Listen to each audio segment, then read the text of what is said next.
एक लीला भई गोवर्धन में, एक गोपी, यही कलयुग की बात है और ज्यादा नहीं, 450 वर्ष पुरानी घटना। श्रीनाथ जी जब विराजते थे 500 वर्ष के आसपास, तो सखी कथा सुनकर के गई और कथा में व्यास जी बता रहे, बोले लाला घर घर जावे माखन चुरा के आवे, और बोले गोपी नयो नयो नूतन नूतन माखन निकारे ताकि लाला को लोभ आवे चुरावे को।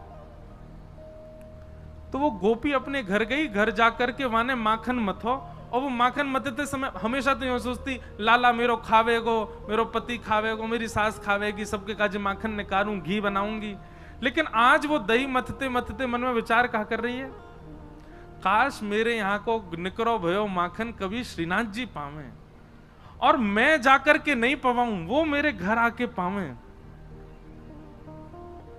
सुबह ने कहा कियो, मक्खन निकाल करके मटकी में भर के, और मन में विचार करने लगी, बोले अब उनको कहा पता होगी कि मेरे घर मक्खन निकोए, इतना बड़ा संसार, वो तो सबको ध्यान रखें, उनको कहा पता होगी कि मेरे घर में मक्खन धरो है। कोई बात ना, मैं ही बता के आऊं।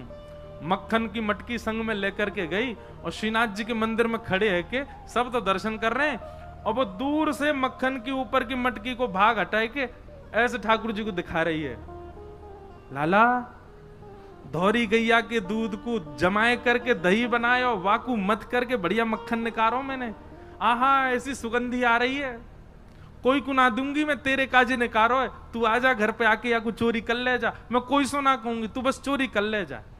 और ठाकुर जी को दिखा रही है दूर से मटकी। एक दिन है गयो, ठाकुर जी नहीं आए, दूसरे दिन फिर पहुंच गई, फिर दिखावे ठाकुर जी फिर भी नहीं आए। अब तो वहां को नियम बन गया, रोज मक्खन निकाले, और बोली मैं हूं देखूं कब तक नहीं आवे को, रोज पहुंच जाए और ठाकुर जी को मक्खन दिखावे। महाराज कल गुरु जी आए ना हमारे, बता रहे एक बात, ठाकुर जी के लार टपकन लगी होटल में से वाक्य मक्खन को देख करके। और वही समय सामने, अब श्रीनाथ जी तो बिल्कुल मूर्तिमंत है कि खड़े हैं, सब दर्शनार्थी दर्शन कर रहे हैं, सामने कीर्तन गा रहे थे श्री कुम्भन दास जी। तो कुम्भन दास जी भी होंगे यहाँ पे, कहाँ हैं? वो सबसे कोने में भैया, दिखाई दियो कहीं से दिख जाए तो। कुम्भन दास जी, लाला पता हो तो कौन से हैं? वो भैया कैमरा वाले, कौन से कुम्भन दास जी? वो हैं कोने वाले सबते,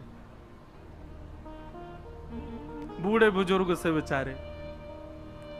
ये कुम्भन दास जी कीर्तन गा रहे, और कीर्तन गाते गाते नहीं दिख रहे, ऊपर ते ले ले भैया, सबन को दिखाए दे बड़ी स्क्रीन में। अब यहां देखो सब लोग, जब देखें तब देखियो उन्हें। तो कुम्भन दास जी कीर्तन गा रहे, और कीर्तन गाते गाते कहा देखो ठाकुर जी के लार टपक रही है यहां ते, और लार टपकती देख के श्री कुम्भन दास जी मन में सोचने लगे, हो जय जय को कछु भोजन को मन कर रो दिखे। तो ठाकुर जी इन अष्ट सखाओं से बात करते थे।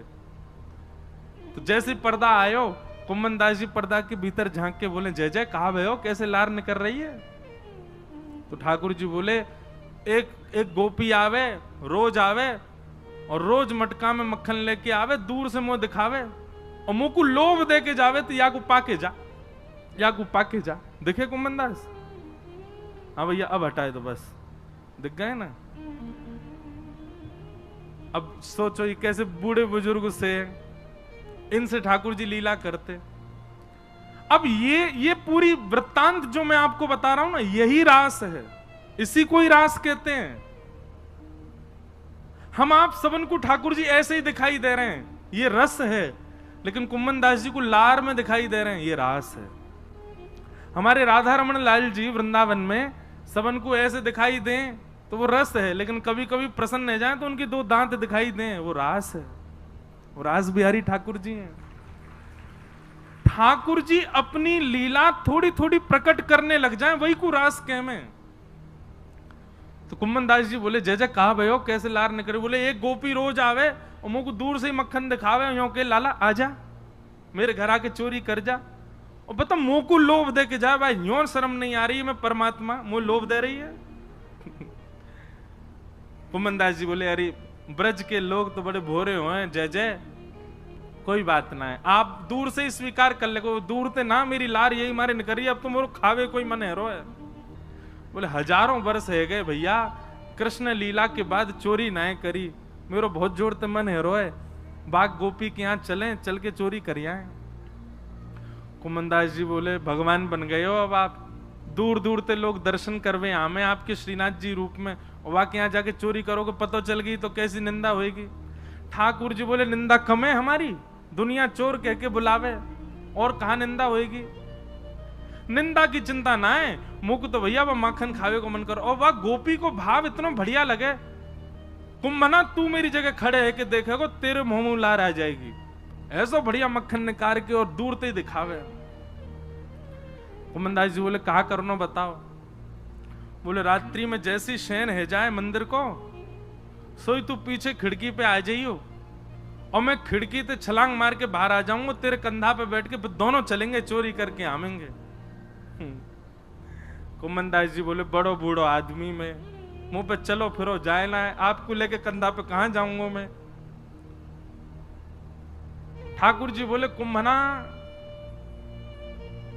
तू बस एक बात, एक सूत्र अपना ले। बोले कहा शीघ्रता रखियो, बस देरी मत करियो, विलंब मत करियो, और जैसो मैं कहूं वैसो कर तो चलियो, बाकी सब मैं संभाल लूंगा, तू बस ले चल मुझे।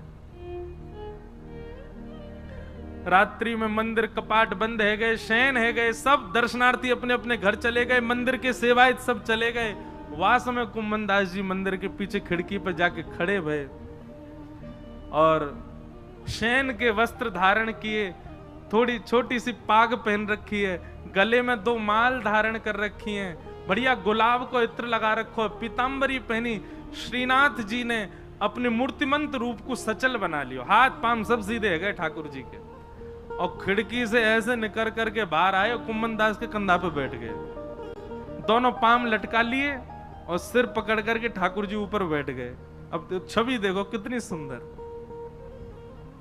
अब ठाकुर जी कह रहे हैं कुंभना हाँ यहाँ से सीधो चल, आगे पोखर आएगी बातें दाएं को मुड़ जाइयो, पर माते आगे तो बाएं को मुड़ जाइयो। कुंभनदास जी तुम कब हुआ है वाकई यहाँ? बोले मैं गयो ना हूं, वो गोपी रोज आके मुझको बता के जावे कि मां मेरो घर है, आ जाइयो लाला। कुंभनदास जी के नेत्रों में आंसू आ जाते, आहा कितने बड़भाग, ये लीला मेरे साथ घट रही है, मुझे अनुभव हो रहा है, कितना कितना सुख है मेरे लिए। और ठाकुर जी कुंभनदास जी के संग गए और वह गोपी के घर में ऊपर से छत पे ते प्रवेश कर गए, सब सो रहे हैं गहरी निद्रा में, और ठाकुर जी कह रहे हैं अचक अचक के चल, आवाज मत करियो नहीं तो आ जाएगी गोपी। ओ देख कुंभना वो टंग रही मटकी, ले चल बा के पास। कुंभनदास जी पाम पकड़ रखे, नेक नेक से पाम है ठाकुर जी के, पाम पकड़ करके ले गए। सोई ठाकुर जी ने अधर सिर पकड़ करके यहाँ तो दोनों पाम रख लिए, और सिर को नेक छोड़ के अपनो नेक बैलेंस संभालो गिर नहीं जाऊं, और तुरंत वो मटकी पकड़ ली, छीका पे लटक रही ऊपर। अब तो ठाकुर जी निकार निकार करके प्रेम से पामे। कुंभनदास जी बोले अकेले अकेले पाओगे नेक दे दो नीचे प्रसाद। सो ठाकुर जी मक्खन लेके अपनी जीभ से चाटे और अपनो झूठो मक्खन ही ऐसे नीचे हाथ करके गए, ले कुंभना। अब कुंभनदास जी के कभी आंख पे लग जाए, कभी नाक पे लग जाए, कभी मुंह पे लग जाए, पर कुंभनदास जी के तो रोम रोम नृत्य कर रहा है, नेत्रन से अविरल अश्रुधार गिर रही है। आहा ये लीला ठाकुर जी की कैसी मधुर। कुंभनदास जी बोले नेक देखूं तो सही है चोरी की लीला है कैसे रही है। तो कुंभनदास जी ऐसे पाम पकड़ के जैसे ही ऊपर देखने लगे, सो महाराज ठाकुर जी तो मक्खन निकार निकार करके पा रहे हैं, और ठाकुर जी की धोती है का वो ढीली है कि नीचे को खिसक रही है। कुंभनदास जी बोले जय जय जय जय संभालो, हो है जाएगी नहीं तो हो। जैसे ही कुंभनदास जी ने कही, सोई ठाकुर जी ने 4 भुजा प्रकट कर ली, 2 भुजा से तो धोती पकड़ के खड़े और 2 भुजा से मक्खन चुरा रहे हैं। बोले चतुर्भुज भगवान की। कुंभनदास जी बोले चतुर्भुज बहुत देखे लेकिन ऐसा नहीं देखो, 2 भुजान ते धोती पकड़ के खड़ो है और 2 भुजान से मटकी से मक्खन चुरा रहे है। और वह छवि को देख करके कुंभनदास जी तो अपनो सब बेसुध है गए। ठाकुर जी के पाम वाम सब छोड़ छाड़ दिए। अब तो वो तो बिल्कुल महाराज ढीले से पड़ गए, बेहोशी सी आ रही है उनको देख करके कि ये लीला मेरे संग क्यों है रही है। ठाकुर जो ए कुंभना तू हिलकाई करो, ए कुंभना ऐसे मत कर, मटकी गिर जाएगी। अब कुंभन दास जी तो मूर्छा में आ गए, ठाकुर जी के हाथ से मटकी गिर गई और जैसे ही फूटी घर के सबरे लोग चोर चोर चोर आ गए हो, चोर आ गए हो, चोर आ गए हो। कुंभन दास जी तो नीचे गिर गए, ठाकुर जी ने छींका पकड़ रखो, लटक गए ऊपर। और लटके लटके ठाकुर जी ने देखी भाई आज पकड़े जाएंगे, तो जोर की एक छलांग मारी और ऊपर से भाज के महाराज ठाकुर जी तो भाज गए, कुंभन दास वहीं रह गो। इतने में ही गोपी आई। गोपी ने आके कही कौन चोर है, यहां में डंडा दो। 2-4 डंडा मार दिए महाराज, लेकिन कुंभन दास जी को कहां पीड़ा होनी। जब लालटेन जला करके देखी तो गोपी बोली ये तो कुंभनदास बाबा है, मंदिर में कीर्तन गावे। है रे बाबा, मैं तो मक्खन को ले जाती कि लाला भोग लगावे आएगो, और तू आगो यहाँ चोरी करवे, शर्म ना आई तो को है, बुढ़ापे में चोरी करे। कुंभनदास जी के तो नेत्रों से आंसू बह रहे हैं। नेत्र खोल करके जब कहा कौन सी गोपी है तुम में ते जो मक्खन लेके जावे, तो गोपी बोली मैं हूं, मैं लेके जाऊं। मैं ही कहती लाला ते लाला काउदना आ जा, लाला तो आयो नहीं, जी बूढ़ो पड्डा आगो मेरे घर।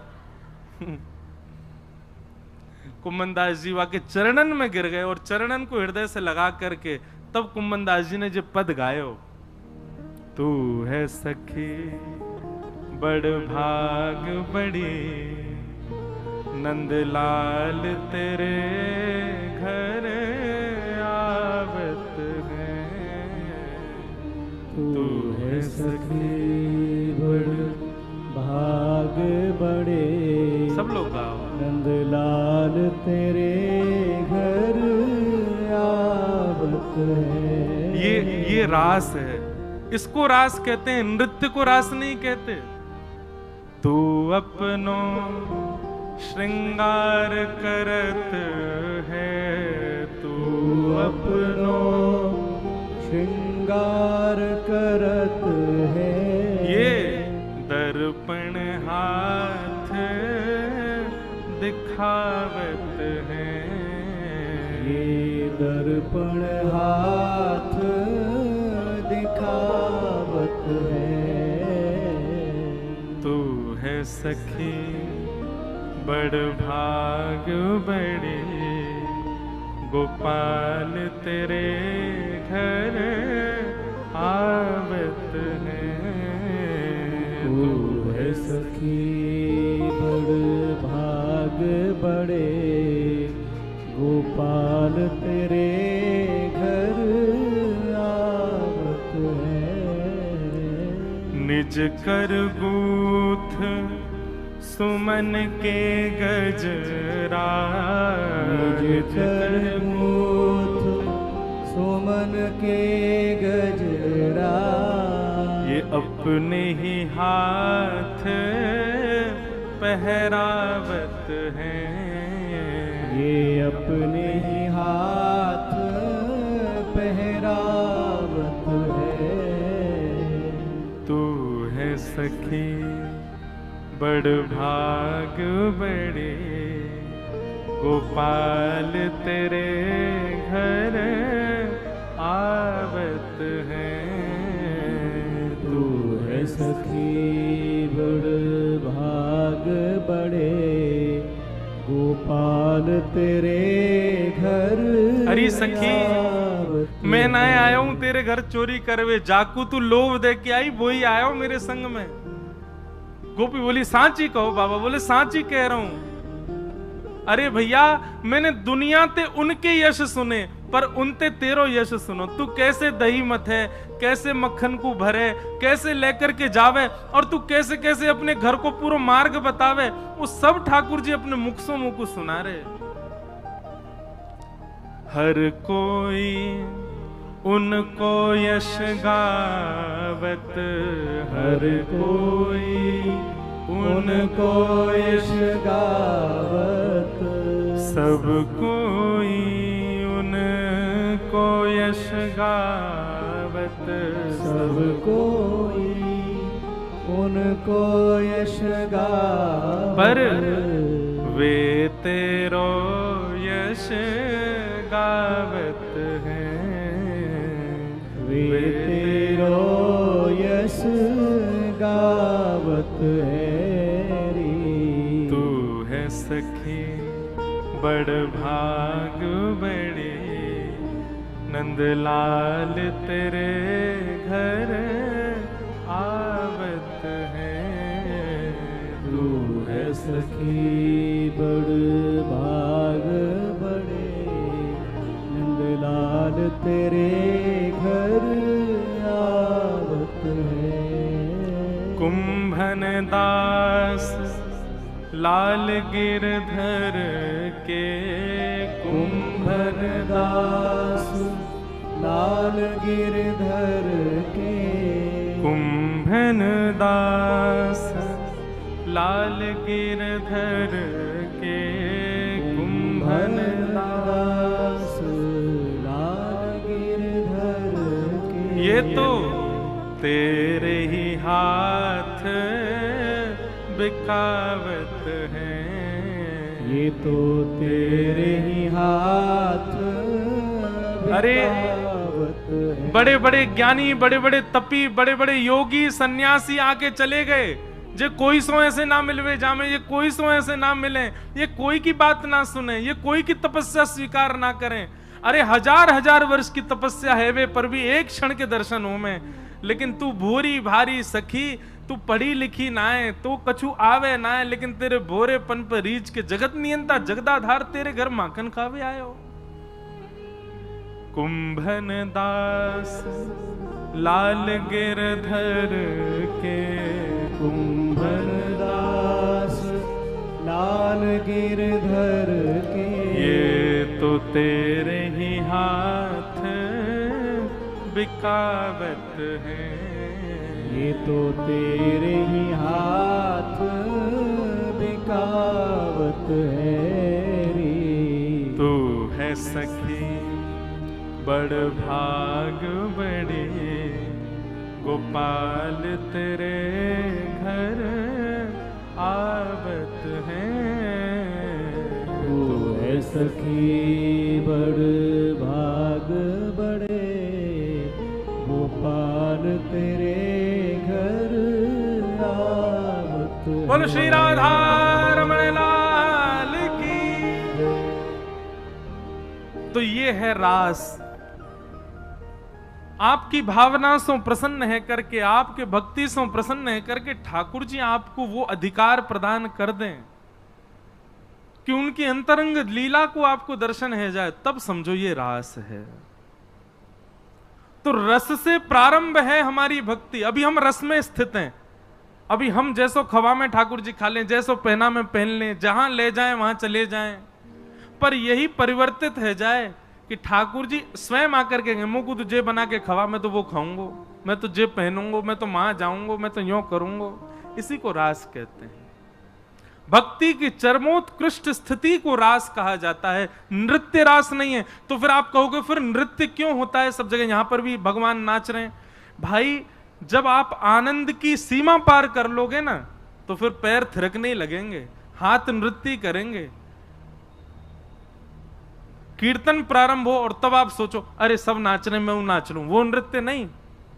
कीर्तन प्रारंभ हुआ और आप चाह रहे हो कि मैं ना उठूं और फिर भी नहीं रोक पाओ और नाचने लग जाओ, वही प्रेम की और आनंद की चरमोत्कृष्ट स्थिति होती है। घर पे ठाकुर जी आ जाएं, घर पे स्वयं चल करके श्याम सुंदर आ जाएं, तो आनंद में भर के नृत्य ना करोगे। तो ऐसे ही ब्रज गोपियों को ठाकुर जी ने वह सुख प्रदान कर दिया, वह अंतरंग भाव प्रदान कर दिया कि गोपियां आनंद में भर करके झूमने लगी। इसलिए वो रास नृत्य के भाव से दिखने लगा, लेकिन वास्तविक रूप से नृत्य नहीं है रास। तो रास की भूमिका प्रारंभ ऐसे हुए।